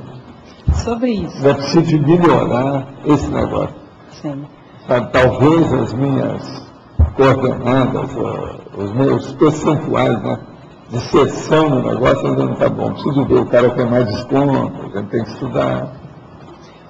Com relação ao que nós falamos há pouco da paciência, então a perda da paciência emocional seria a perda de uma retroideia para se chegar numa neoideia, que seria a paciência intelectual. Agora, por exemplo, o que é difícil e que dá pena, que a gente lastima, é a hora que a pessoa tem uma retroideia óbvia, que ela já vem de muito tempo, é indefensável, está na cara, e a pessoa ainda fica defendendo aquilo em função das neoideias. Assim é uma opção de gente. E dá muita pena, por exemplo, a hora que eu vejo uma pessoa que na família tem 8 pessoas, inclusive filho, aquela coisa. Sim. Ele é o único que fuma. E ele não faz força para acabar com o fumo. Agora veja, uma pessoa de mais idade, a gente está conversando e ela fala, não, eu vou lá para fora que eu preciso, agora eu vou lá para o quintal, eu vou fumar. Chato, né? Fazer o quê? O quintal é dele, da casa dele, ele pode fazer isso na casa dele. Lá no quintal não tem ninguém, a não ser um cachorro, qualquer coisa nesse sentido, gato, etc. que aparece. Agora, então lá ele pode fumar. Outra coisa, a rigor não tem nem lei que vai contra ele. Por mais maiores leis que eles façam nisso, ali ele está no terreno dele. Ele domina, ele que tem a chave de entrar lá, ele que sabe tudo. Se ele quiser fumar lá, ele vai poder fumar sempre. E lá não tem ninguém pode reclamar. Agora, a gente, sempre você pode reclamar de alguma coisa, porque ele pode chegar cheirando cigarro, o cabelo, a roupa está toda envolvida com o cheiro do cigarro. Aquilo pega as pessoas, mas pelo menos ele já não faz o tabagismo passivo nos outros. Ele não impõe isso. Mas você está entendendo o que é uma reta ideia? O tabagismo é uma reta ideia óbvia. Porque não tem jeito de a gente defender o tabaco. E não adianta nem cigarro, nem cachimbo, nem charuto, nada. Nem fumo de rolo. Como fica isso no processo dos grupos? De quem? Como fica isso no processo do grupo? O grupo que, às vezes, aquela... O grupo, por exemplo, no caso desse que eu estou falando, ele já viu, ele já se excluiu, ele já está se fazendo como uma exceção patológica dentro do grupo. Porque ele tem filhos, tem uma opção de gente, o povo é tudo contra, e tem uma filha danada que não quer saber daquilo, não pode ver, sentir cheiro de cigarro. Então é o senhor problema, né? Agora, por que é que ele não se interna? Não vai fazer um tratamento para valer? Usa as técnicas que tem hoje, tem muita coisa de terapia, anti-tabaco. Por que não faz isso? É duro, né? Eu estava vendo na revista aí, essa que eu trouxe aí. Está circulando. E tem uma outra que saiu essa semana, que está mostrando o nosso amigo grande, o gênio aí, o Niemeyer. Então, assim, o Niemeyer está com 102 anos, tem duas coisas que ele não deixa. É o cigarro e o comunismo. Está lá na revista, está falando disso. Chegou a ver essa revista aí, essa semana. Entende? Agora, De modo que a gente tem que ver, né? As pessoas, elas cristalizam nas suas ideias, a gente tem que respeitar. Veja, o cigarro está morrendo. O comunismo praticamente já morreu. Mas ele continua com os 2 cadáveres do tabagismo. E olha, é um gênio. O homem é fora de série. Falta aí um ganho de neo-ideias, né? Você entendeu então como é difícil isso? A gente tem que ir com calma. Tem que respeitar as pessoas. Sim. Professor, eu queria só... Eu queria sugerir alguns crescendos, não sei se eu escrevo ou posso... Você escreve aí para nós. Tá. A gente vai ver. Depois você me dá, que eu vou seguir a sua orientação seriamente, ponderar. Muito obrigada. O que você queria? Você comentou, então, que no caso do desperto mesmo, já não tem injúria, ofensa ao corpo, escoriações por causa dos efeitos físicos. Agora, no limite da assistência, em que horas que a pessoa vai fazer aquilo que você também disse? Que a minha vida se acabe, mas que essa pessoa melhora. Aí eu cruzo uma fronteira dos meus níveis de assistência e levo na cabeça. Que horas que é a hora de fazer isso? Porque uma hora vai precisar fazer para vencer essa barreira de um limite pessoal, ter a experiência pessoal, mesmo quebrando a cara, e vai em frente, passa para um outro patamar. Você pode falar sobre isso? O texto ideal e a tenepsista ficar atenta à inspiração do amparador. Porque as circunstâncias na vida, elas mudam, né? Elas não são eternas. Não tem nada eterno, nem nada perfeito na Terra. Tudo muda. Então, o problema é seguir a orientação do amparador, porque às vezes ele vê aquilo que interessa antes da gente. Então, fica de antena ligada. Isso aqui é o ideal. Quando essa inspiração estiver bem clara e a gente tiver a disposição, a coragem, a motivação para... Agora, observe que toda inspiração de amparador de função da UFIEX e da TENEPS principalmente, tem uma lógica danada. Tem. É só olhar que você vai ver que dentro daquele contexto é melhor, a melhor lógica é essa. Os outros a gente não podia, similares, mas naquele dá para entrar, porque é aquilo que você falou, tem que cruzar essa fronteira para a pessoa passar para um outro nível. Outra coisa, às vezes o próprio amparador está fazendo a seleção dos assistidos para você ter a experiência que você deseja tanto. Eles estão suspendendo Mas as também tem que levar em salvaguardas. consideração. Tira as salvaguardas de certos casos para nos poder experimentar. Professor, sim. Hoje, um dos assuntos que surgiram no Fórum da TENEPS foi o fato de levar nomes de pessoas com CINs, né, para a prática da TENEPS no dia. Se deveria levar ou não, de que maneira, intensidade.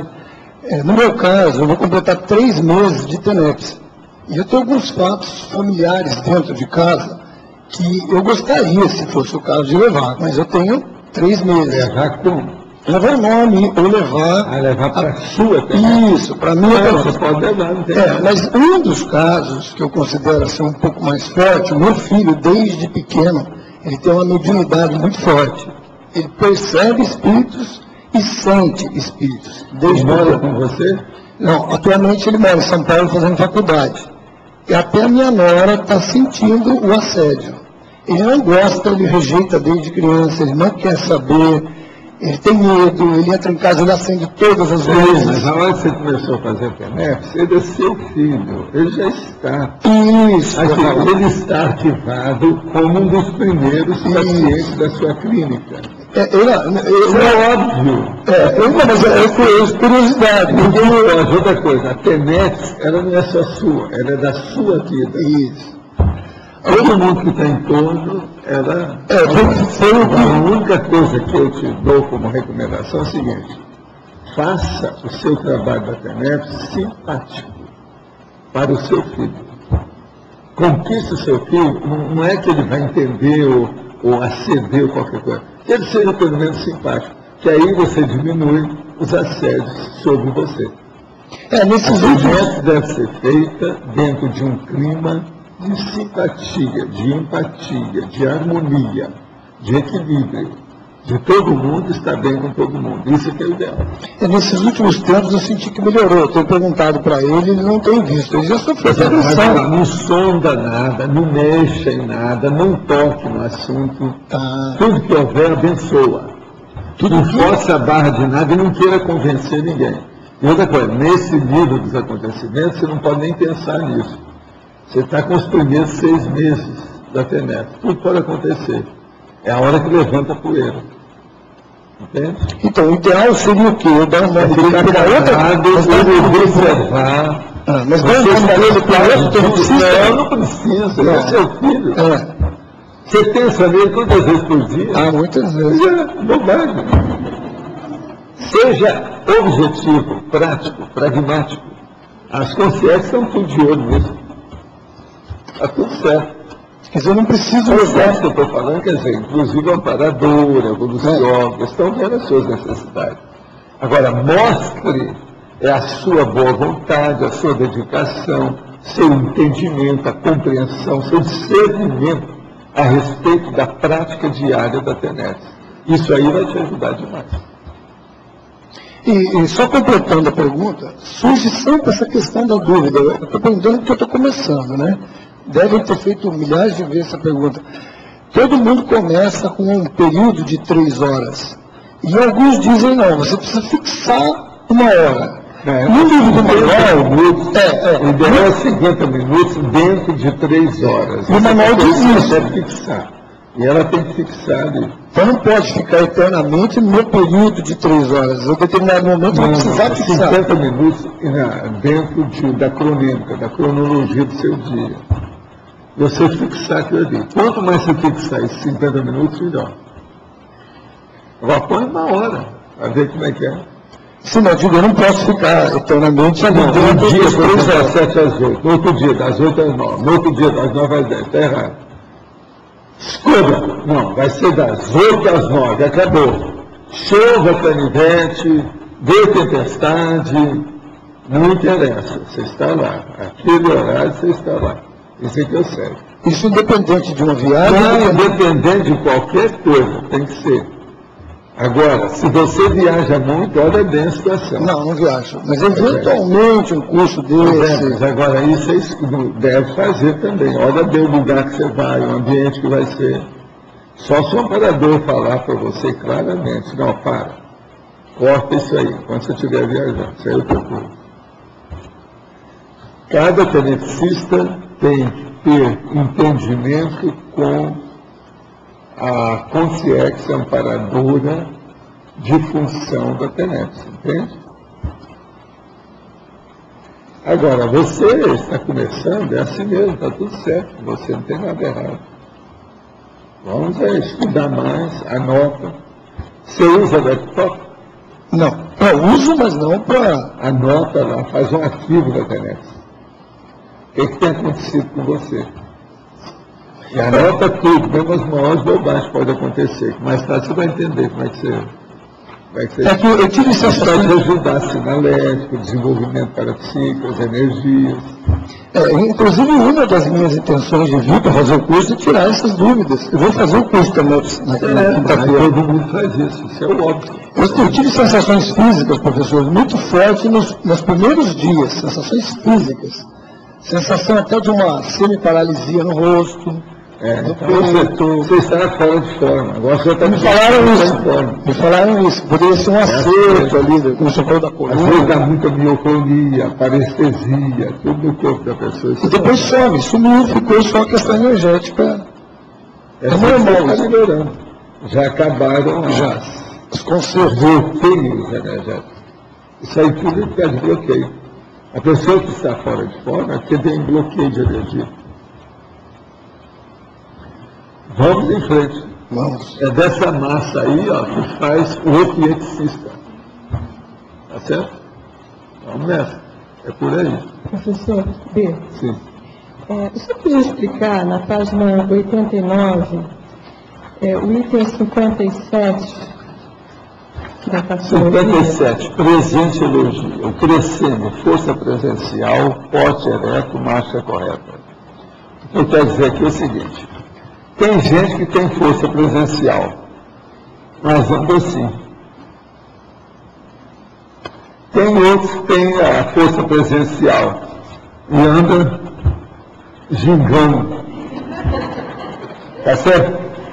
Agora, o crescendo é o seguinte: uma pessoa tem força presencial, por exemplo, certos homens são muito fortes, muita testosterona, muito músculo, etc. Tal, mas não tem porte nenhum.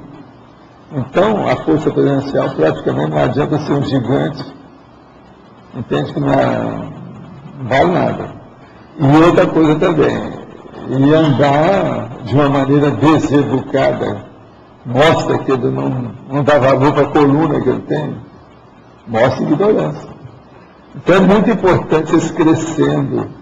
São finuras, né? Filigranas. O poste ereto é a marcha correta. Não seria o inverso? Quer dizer, a pessoa não... Não, a pessoa que tem uma marcha correta, mas não tem nem força presencial, nem poste ereto, é isso? Sei lá, eu acho essa manda para aquele lugar. Manda para aquele lugar, que é a holoteca.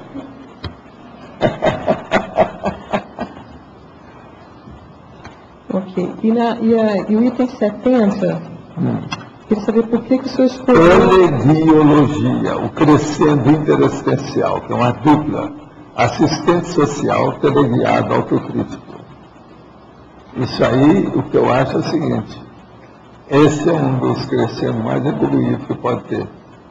Uma pessoa que é teleguiada e ela acaba sendo assistente social. Eu já encontrei gente assim. Isso é fora de série.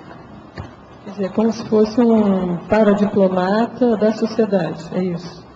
Porque o teleguiado, ele é um tanto um diplomata, né? Um paradiplomata. Não, mas o processo todo é o seguinte: a pessoa sendo assistente social, ela não precisa mostrar que ela é teleguiada. Então é uma a função da assistente social mascara a condição evolutiva de teleguiada. Você está entendendo, João? Olha a inteligência disso. Eu já vi uma pessoa assim, um homem. Ele nem conversava muito, eu só fazia, falava. Exercia as coisas, mas não falava muito. É uma profissão que possibilita fazer isso de uma forma tranquila. Agora, para mim, ele era teleguiado. O homem é uma fera. Agora, olha, também é uma vida que eu vou te contar, era muita gente atrás dele, muita gente. Agora, não tinha nenhuma conotação de governo, de política, de religião, de persuasão braba em cima dele, em cima dos outros. Não havia doutrinação de nada, fora de série. Agora, eu, para mim, por isso que estou falando, é uma das coisas mais avançadas que tem.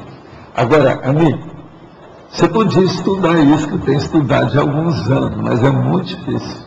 Eu estou dando um exemplo. Presta atenção, eu estou dando aí o exemplo de uma profissão humana, social, que mostra uma pessoa evoluída do desperto para cima.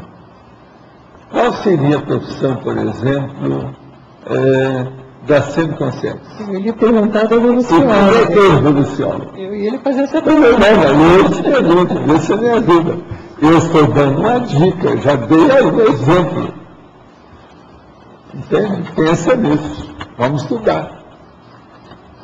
Agora, veja, esse do assistente social eu teria tem no teleguiado, muita racionalidade, tem muita lógica, não tem? Não faz sentido? Agora, por exemplo, eu gostava muito de assistir as coisas, mesmo no movimento espírita, de estudar o povo com os assistentes sociais, principalmente as mulheres. Havia uma que eu achava que era fora de série. Essa que eu expliquei para ela até nessa. E ela, vamos dizer, potencializou tudo que ela fazia. Ela já tinha, naquela ocasião, 56 anos, quando ela começou.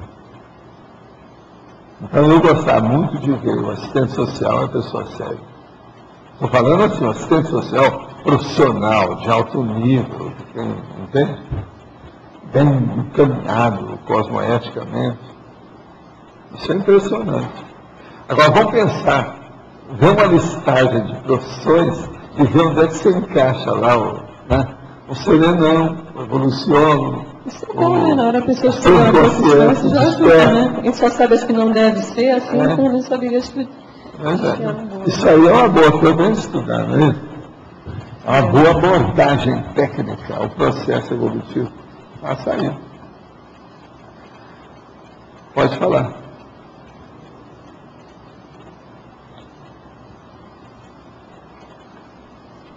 Profesor, na página 85.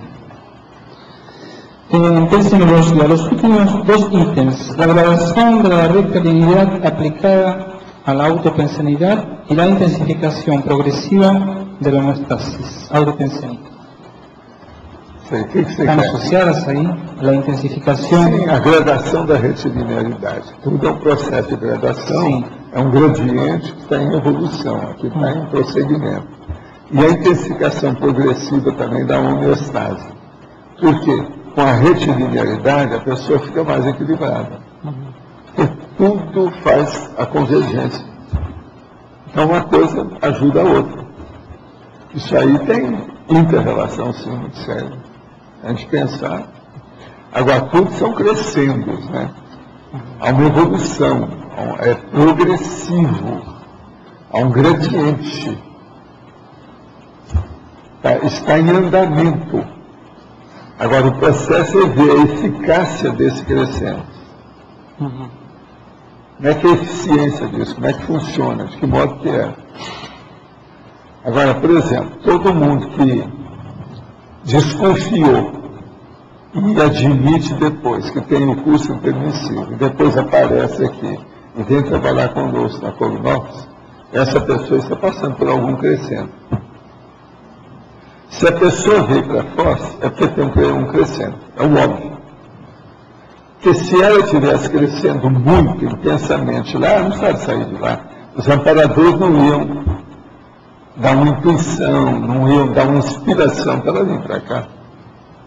Está claro? Então, isso é uma coisa séria no processo. A responsabilidade nossa de estar aqui para receber esse povo é enorme. Muito séria. Tem lógico? Legal. Sim. Professor, número 45. Página 45, lexicologia. Crescendo pessoal, dicionário cerebral sinonímico, dicionário cerebral antonímico, analógico e poliglota. São aqueles quatro que a gente fala. Não. Esse é a parte intelectual do assunto. Não necessariamente viria nesse gradiente, né? Às vezes pode começar... Necessariamente o quê? Viria nesse gradiente.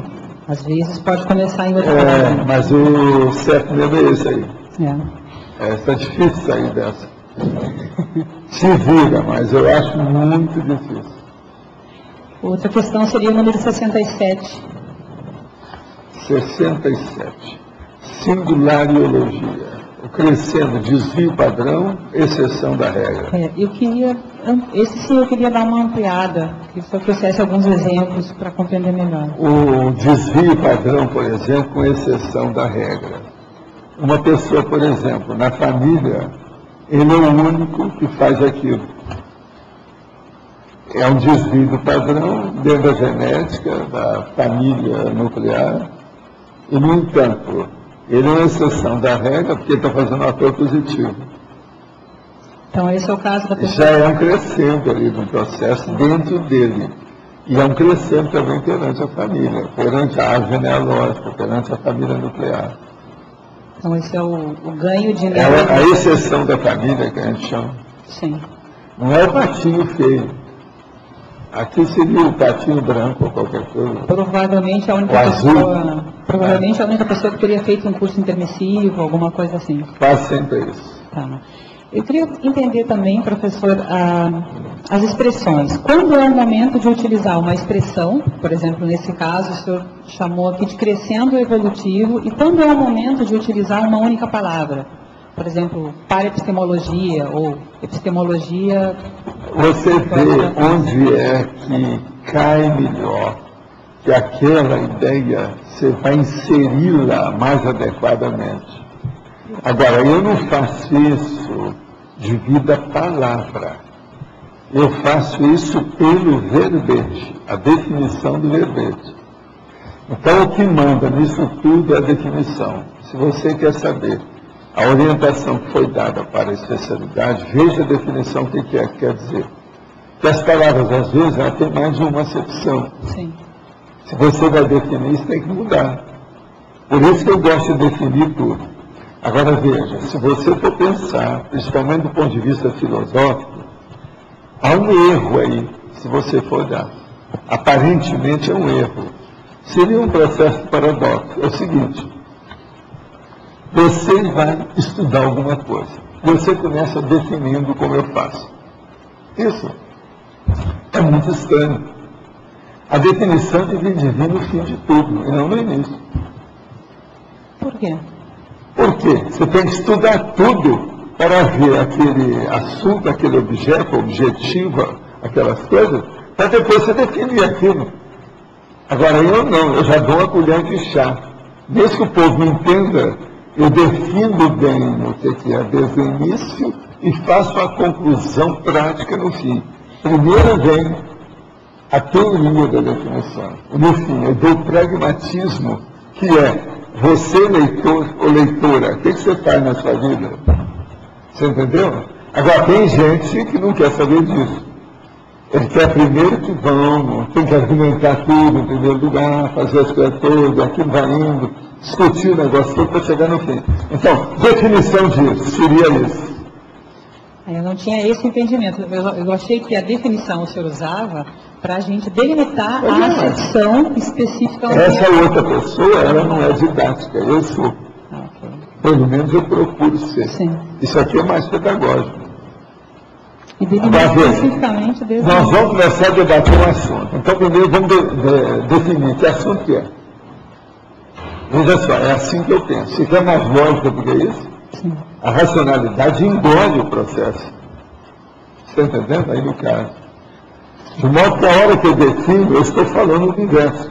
sim, O crescendo evolutivo é a ação progressiva da consciência em algum campo específico de atividade. Nesse caso, de natureza cosmoética. Ainda falo, neste caso, delimitou, de natureza cosmoética. Como é que eu especifico tudo? sim. Pronto, aí não adianta sair fora. É isso aqui que nós vamos debater. E acabou. Não reclame. E não queira coisa fora, porque o negócio nosso é esse. Agora veja, do ponto de vista geral, você pode pegar a lógica e arranjar uma hipótese. Não, isso está errado. Em vez de ser a definição, devia vir no fim. Primeiro teria que fazer a experiência de tudo, mas é que eu já fiz a experiência. Eu estou dando aqui a minha experiência pessoal. Ninguém pode reclamar. Cada um que dá aquilo que tem, a mais não é obrigado, é o que eu tenho, eu não tenho outro. Que vocês estudem e façam coisa melhor. O mais vai para aquele lugar, né? Vão mandar a pessoa para aquele lugar, ou seja, a holoteca. Não é isso? É estudar mais. Pelo jeito. Sim. Tem lógica, não tem? Não faz sentido? Então o processo do título exatamente vem em cima disso. Definiu, fechou e aí joga o título. Ok. O Valdo. Sim. Aqui no ar. Ah, já saiu? Opa. Ô, gente, olha aqui, acabou de sair, redação estilística conscienciológica. Mas está uma belezinha. Sabe, está parecendo os livros da Inglaterra, de Portugal. Ah, que bacana. Ah, cadernadinho, certinho, bonitinho, bem arrumado. Uma cor toda inglesa. Inclui 2 vocabulários, novos termos de acordo ortográfico, neologismo da conscienciologia, discordante do português corrente. Hesitares. Está aí. Um livro muito sério. Marina Tomás, Antônio Pitaguari. Olha, muito obrigado que eles mandaram com autógrafo. Esse aqui vai para a holoteca oficial nossa. Mas antes, eu vou dar uma olhadela, se vocês me permitirem. Quando é que vai ter mais exemplares? Ah, é? Dia 23, depois da manhã. Tá bom. Quarta-feira. Mas olha, vocês que estão estudando mais aí, precisam desse livro. Não tem saída. Eu acho que essa edição vai esgotar logo. É muito pequena. 500 exemplares. Vai votar. Agora, gente, eu estou aqui com essas perguntas, deixa eu pegar aqui, porque nós já estamos no finzinho do meu tempo. Iniciei a TENEPS há alguns anos e parei por estar muito doente na ocasião.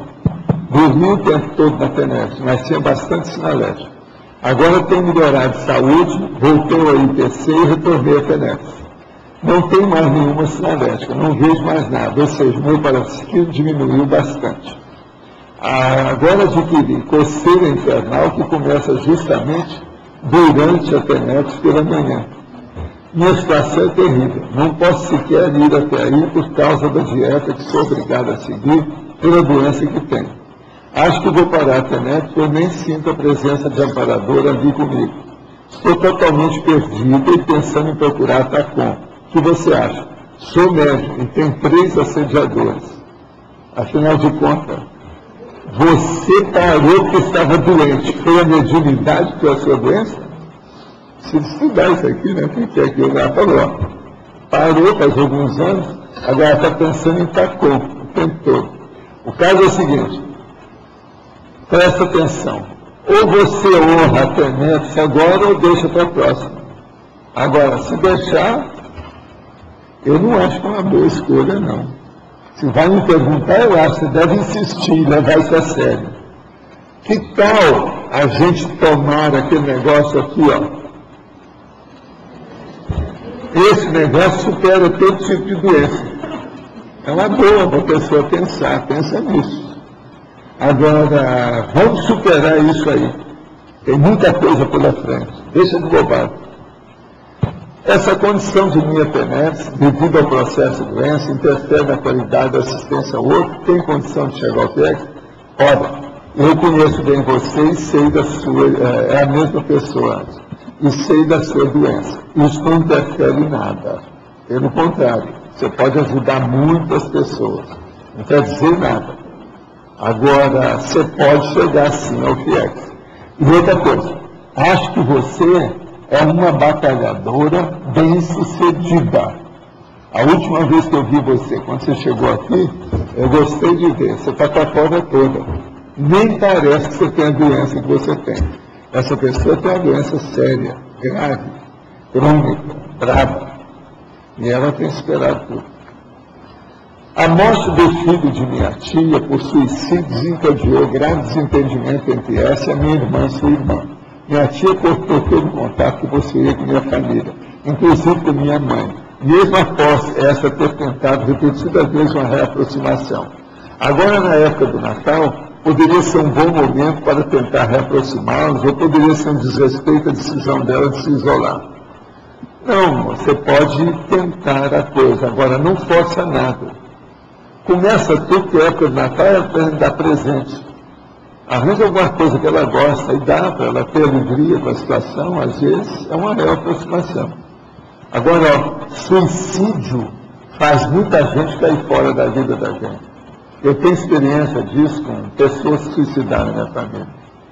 É muita gente que condena você com o resto da vida como se tivesse tudo do suicídio da pessoa. E condena as condições e nem para chegar perto, é como se a gente tivesse estigmatizado. Isso acontece nas melhores famílias. Então, deve entender essas pessoas. O problema do suicídio deve estar atrás disso. Pensa bem. O processo é sério. Eu, por exemplo, eu tiro isso de letra. Eu estou pouco ligando. Outra coisa, eu não vou atrás das pessoas. Pessoa que se afastou por causa disso, eu mando para aquele lugar. Ou seja, que é a holoteca. Iniciei a TENEPS há 4 meses. Percebo que jamais poderia ser total certeza de estar preparado e mesmo assim me lancei. Como saber agora, no início do processo, se não estou causando mais problemas a mim mesmo e aos outros? Algumas vezes percebo que estou sendo efetivo em minha assistência, mas em sua maioria tenho perdido o horário da TENEPS e sentido cansado, incompleto e incompetente. Pelo que o senhor me conhece, como posso otimizar meu crescendo evolutivo? Olha, o caso todo aqui é o seguinte, vamos pensar bem nisso e ponderar bastante a situação. Eu acho que você está preparado para a TENEPS. E a maior prova que tem é o seguinte, Algumas vezes percebo que estou sendo efetivo em minha assistência. Falou isso. Se você for efetivo em 4 meses, uma vez, já vale a pena prosseguir. Pensa bem. 6 meses é assim mesmo. Agora, não deixa a peteca cair. Vamos em frente, você vai conseguir. Vamos ter energia no processo. Fica firme. Os nossos comerciais, por favor. Obrigada. As pontuações da tertúlia de hoje foram 124 assinaturas no livro de presença, 18 perguntas presenciais, 15 perguntas respondidas online, 57 votos presenciais, 12 votos online. Hoje vamos ter 3 recados, Daiane e Alexandre, livro JK e curso, Érica Ambiental CAEC, Tamara Laboratórios. Olá pessoal, eu e o professor Alexandre gostaríamos de reforçar então a noite de autógrafos e lançamento desses 2 livros. O primeiro, o JK e os bastidores da construção de Brasília, sob o enfoque da conscienciologia, de autoria do professor Alexandre Nonato. E o segundo livro, aqui já falado, né, Redação em Estilística Conscienciológica, de autoria da professora Marina Tomás e o professor Antônio Pitagori. Só lembrando, o lançamento será no dia 23, nesta próxima quarta-feira, às 19 horas, lá no Discernimento. Então, acabando o fórum da TENEPS, logo em seguida nós teremos, então, a noite de autógrafos e o lançamento desses livros. E no dia seguinte, né, no dia 24, o professor Alexandre estará ministrando um curso aqui no CAEC. Ele vai falar um pouco sobre esse curso agora. Olá, pessoal. Eu gostaria de convidá-los para participar do curso Autoconhecimento através de biografias. Esse curso, então, vai ter como base o livro que vai ser lançado sobre JK, uma biografia. E a proposta desse curso é a gente utilizar alguns instrumentos para a nossa autopesquisa com relação às biografias. Como utilizar esse material para a nossa autopesquisa. E também as pessoas que já utilizam, já pesquisam alguma personalidade, de que modo elas podem fazer isso de maneira mais técnica. É um curso que vai ter parte prática e vai acontecer no dia seguinte do lançamento, dia 24, quinta-feira, agora, das 17 horas às 20 horas, no CAEC. Vai ter pessoas que vão estar no curso do professor Valdo, o curso avançado é logo em seguida, vai ter inclusive um welcome coffee, para que não tenha nenhum problema com relação a ter fome durante o curso, essas coisas assim. Tá? Então estão todos convidados, o preço do curso é R$ 80 e já inclui o livro que sai com bom desconto, sai com R$ 40. O valor normal do livro é R$ 55, tá ok? Obrigado. Olá pessoal, boa tarde. Então, para os teletertulianos que ainda vão chegar e para os que estão aqui, então eu venho solicitar que tragam mudas dos seus biomas, Cerrado, Mata Atlântica, coisas que a gente não tem a facilidade de ter aqui. Nós temos interesse também em plantas longevas, ou seja, a gente tem interesse em plantas que vão ficar alguns séculos nos terrenos. Então, ao chegar, por favor, façam um contato com o professor Roberto Leimig ou comigo, para a gente poder ver esse tipo de planta, saber a espécie e onde é que a gente pode alocar melhor no terreno. E a outra coisa é que a gente também precisa de arrecadar recursos financeiros para fazer a parte de flores, que vai um bom investimento ainda. Então, eu estou arrecadando dinheiro para a gente começar a fazer um jardim aqui na lateral do tertuliário. Então, se alguém puder contribuir, a gente agradece muito. Obrigada. Pessoal, então, eu já falei anteriormente, né? Final do ano, todo mundo viaja, muita gente vem para Foz do Iguaçu fazer laboratório no CAEC, e muita gente que atende nos laboratórios CAEC também viaja para fora de Foz. Então, nós estamos precisando de gente para atender, principalmente na quinta-feira, dia 31, às 19 horas. Então, tem que estar aqui às 18h45 e ficar até 19h10 para atender. Já tem ali uma candidata, agradeço. E na segunda-feira, das 8h15 às 10h40. Também precisamos de gente para atender. Tá? Essa segunda-feira é dia 28 de dezembro. Então, quem quiser, fala comigo agora na saída, que aí eu já explico como funciona o atendimento dos laboratórios. Muito obrigada pela atenção. Eu já consegui preencher todos os outros horários, então vai ficar tranquilo. Menos 12h30, mas esse horário também tem a tertúlia, né? Então não é tão primoroso. O verbete eleito para amanhã é avaliação sintética, especialidade autoconsciência gramologia, e foi eleito com 14 votos. Obrigado e boa tarde a todos.